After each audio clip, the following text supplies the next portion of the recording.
When leaving Ushuaia, it's only about a day and a half at sea. The next morning the guests wake up and they're in Antarctica. It feels every time like you're going somewhere special.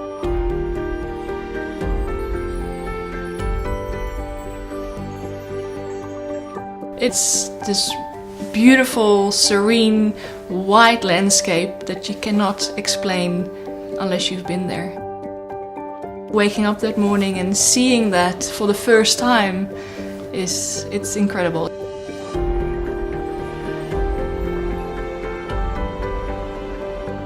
My name is Jarda Versleut and on board I work as the Assistant Expedition Leader for the Seabourn Quest. My name is Robin West and I'm going to be the Expedition Leader on board the Seabourn Quest.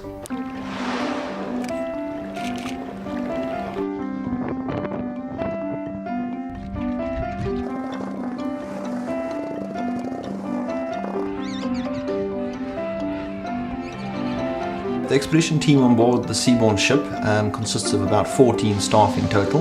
We will carry guys who specialise in ornithology, geology, glaciologists.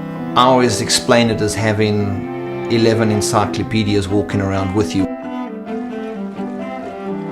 Our ornithologists will talk about the birds that we're seeing while we're going through the Drake Passage. Then once we get closer down to Antarctica, depending where we are, we might have the historians on to talk about early explorers down in Antarctica. And the historian will tell us all about the Shackleton epic adventure, and when we get to Grytviken you'll actually visit his grave where Shackleton was buried. There is always a continuous shuttle from the shore side to the ship with the Zodiacs. It's all about also the guest mentality, about how much they would like to do. The great thing is in Antarctica, when you come ashore, you can go 20 meters, sit down, and everything's right there in front of you. The great thing about Antarctica is that the wildlife is guaranteed. Killer whales, humpback whales, minke whales. Seabourn's doing 4 trips down there, so each trip will be slightly different in terms of what you see.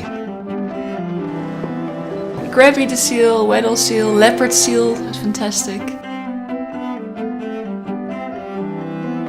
And going to South Georgia, you'll see fur seals as well, elephant seals. Any time you go is a fantastic time to go. There is no typical day, it changes all the time.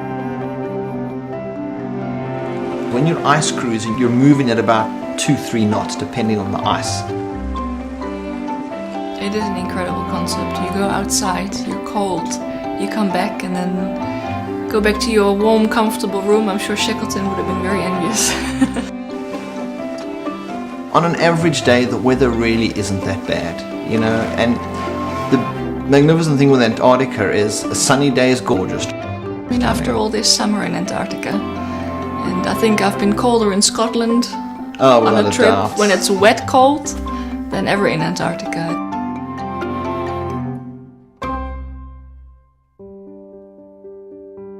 One of the stops we're going to be making is in Port Stanley.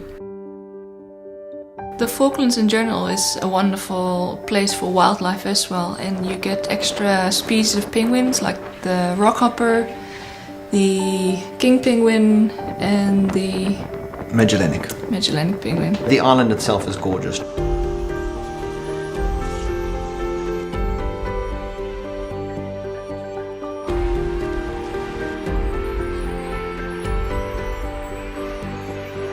What's always great to see in the Chilean fjords is the contrast between this beautiful green forested landscape and then these massive glaciers which roll down over the rocks into the ocean itself. And I've got pictures from 10 years ago that I compare with pictures from the last few years, and you can see glaciers receding drastically.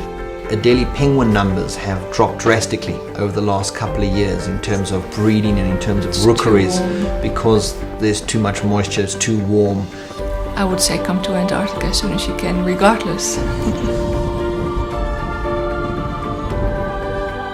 Robin was saying yesterday, the only bad thing about coming on a trip to Antarctica is that every other trip after that will be disappointing. It is an experience of a lifetime.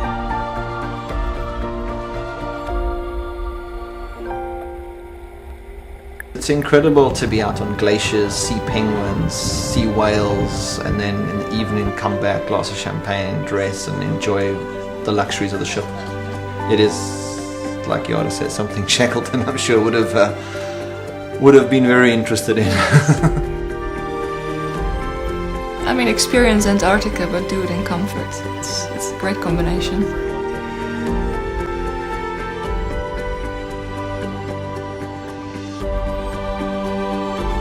You get there in the morning and you sail away, you feel like you're the only person in Antarctica. It's just incredible. It's a wonderful place, it really is.